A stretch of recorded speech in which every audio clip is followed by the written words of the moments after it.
یو لاس اوچت کړئ چمپش ټراپي شروع کړئ د مسلمانانو یو لاس اوچت کړئ یا الله پاکه په چمپش ټراپۍ کې د الله پاک بم نالوځئ یا الله پاکه د چمپش ټراپي د بدو سترګو وساتي یا الله پاکه د دغه دارانو او ترورستانو د بد نظر نه یې وساتي یا الله پاکه ته پکې سیلاب او زلزله مه راولي یا الله پاکه ته په خیر و خیرت سره تېره کړي آمین آمین آمین مولانا محمد رضوانه ډېر غټه رسک مرستې دی او خیال کوي ګوره په د ګندونو په ډسبین باندې او چا خبره کندو کې او په لښتو کې خیال کوي چې څوک بم کښېني پردي خلک هم د بل ملکونو راغوښتي دي هسې نه چې د پردي ملکونو ستاران او کیلاریان او لوبغاړي هسې نه چې ګوره کولمې به په ډیران پرتي او چمړي به په ونو کې نښتي هسې نه چې په بم کې ګوره درنه واړو دي ټولې دنیا ته به وشرمېږئ یاره چتې پتې یې په هټو کې نښتي یه په ټول عمر کې دې صحیح خبره وکړه چې د نیم د ځمکې د پاسې یو نیم د ځمکې لاندې خبره دې صحیح وکړه د ګوره میکسویل اوس هم چا خبره خورین پرین او داسې سټې چې دی که نه په سټ کې ننوتی دی تاسې ولن ناسې ما د ښکلی چې ویرېدلی دی ښه نه ویرات کوهلي سولي د انوشکا میړه زه د بم نه ویرېږم د راکټ نه ویرېږم خو راشد خان باندې لاس ایښی دی او داسې وران ورانه ته ښکاري ما ته ښکاري بدله راناخلي په دې چمپش ټراپۍ کې به رانه کمره وباسي الله پاک دې خیر کړي چمپش ټراپۍ ته که څنګه راشد خانه دا لاس خو دې لرې که ویرېږم تخرېږم راپېږم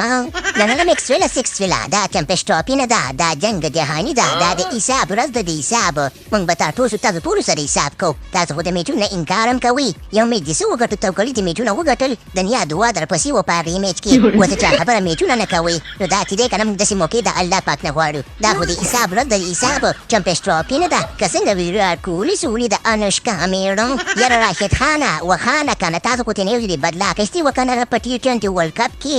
په بختوره کې مو له هغه ته ورکړي وو د سیم فینل او د فینل نه مو اخواته غورځولي ول خیر دی معافي کوي او که نه ازار به واخلي ازار که څنګه مولانا محمد رضوان یاره ویرات کوهلي سولي د انوشکا میړه ته د افغانانو نه خبره نه دلته یو غټ سړی راغلی ولو ښه هغه غوښتل چې دلته په دې ځای باندې پاچاهي وکړي او دا ځای قبضه کړي نو دې افغانانو په خر باندې کېنولو او مور ته یې ورولېږو نو مور ته یې وویلې وایي چې الله پاک بیا چا خبره د مار د زهر نه وساته د زمري د غاښونه دې وساته او د افغانانو د انتقام نه دې الله پاک وساته نو مور یې ورته ویل چې په کور کښېنه چې بیا دې چا خبره دې ورته په خر راته راسور کړي هسې نه دې ګوره په دښتوره کې ته بیټ نه باسي نو که نه ویرات کوهلي سولي افغانان یې داسې په اسانۍ نه پرېږدي